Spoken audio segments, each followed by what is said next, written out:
Live on FanDuel Sports Network is brought to you by Toyota. Let's go places. The Thunder defeat the Knicks 117-107, and Isaiah Hartenstein is now in the press room addressing the media. Isaiah, just describe the feeling of that fourth quarter from your perspective, and high-level opponent, great intensity in the building, and the way that you guys rolled to the finish. It was great. I mean, first of all, the fans were really good tonight. I mean, gave us a lot of energy. I think it's always good to play at home and then have the fans behind you like that. I just feel like in the second half in general, we just stepped it up. We got back to our fundamentals. Wiggs hit some big shots. He was really impressive tonight, and I think we just locked back in on team defense and did a great job at the end. The passing in the final 5 minutes or so, Shea intentionally hunts Aaron for a three. Yeah. Dub finds you on the baseline. Yeah. Shea's slipping passes on those guard-to-guard screens. Yeah. How difficult against that defense is it to execute the passes that you guys got?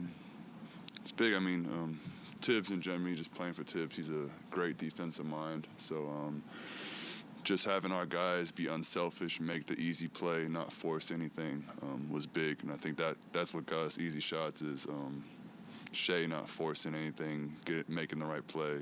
Dub not forcing anything, making the right play. And we just executed out of that. Zay, so you saw Josh, even matched up with him.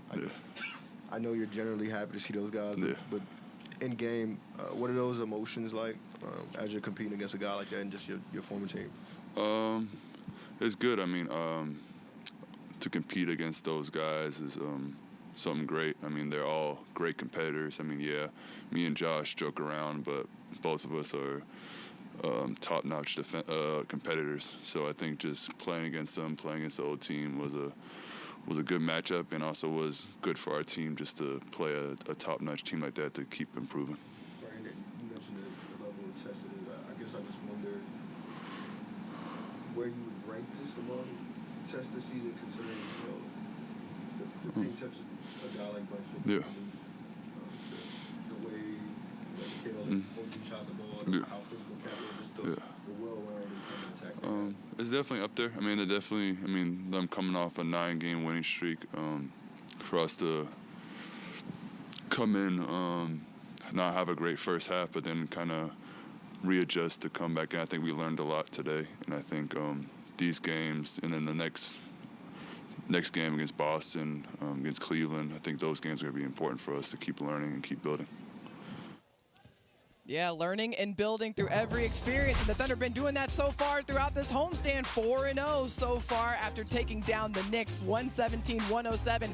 One more challenge inside of this building as the Thunder welcomes in the reigning champion Boston Celtics for a Sunday matinee. That's a 2:30 p.m. tip-off. Love those sort of games here inside of Paycom Center. For a preview, let's send it over to Chris Fisher and Michael Cage. Thank you, Paris. It sure has been nice to be home, and the Thunder playing 5 games in 7 days. Finally going to get a day off tomorrow, Saturday, but it's another team from the Eastern Conference and another excellent team that's going to be coming in here to Paycom Center. The defending champs, Michael, let's do it. The Boston Celtics, they're second in the Eastern Conference behind the red-hot Cleveland Cavaliers, 25-9 record. The Celtics know how to get it done. They're a good, tested team, but the way they get it done is what's so interesting.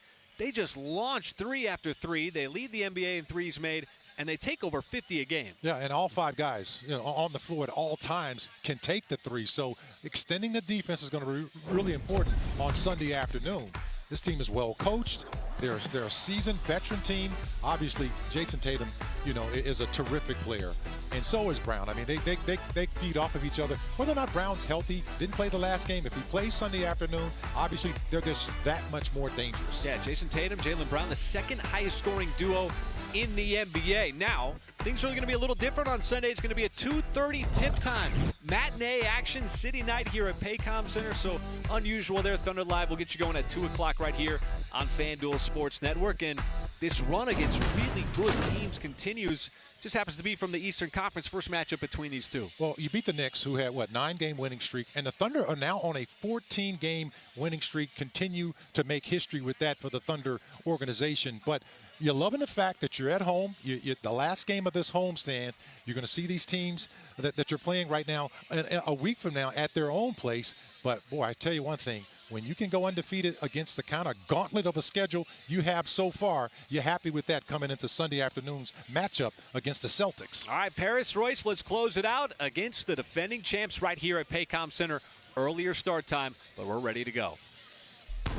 We'll be ready. Chris and Mike, thank you so much. And they talked about the Celtics, and the head of the snake is Jason Tatum. Between him and Brown, that is a whole lot of offense to try to contain. Yeah, and again, like they laid out there, Paris, I mean, this is a team that is not shy from shooting from the perimeter. So you just got to understand you're going to have to endure some waves of that.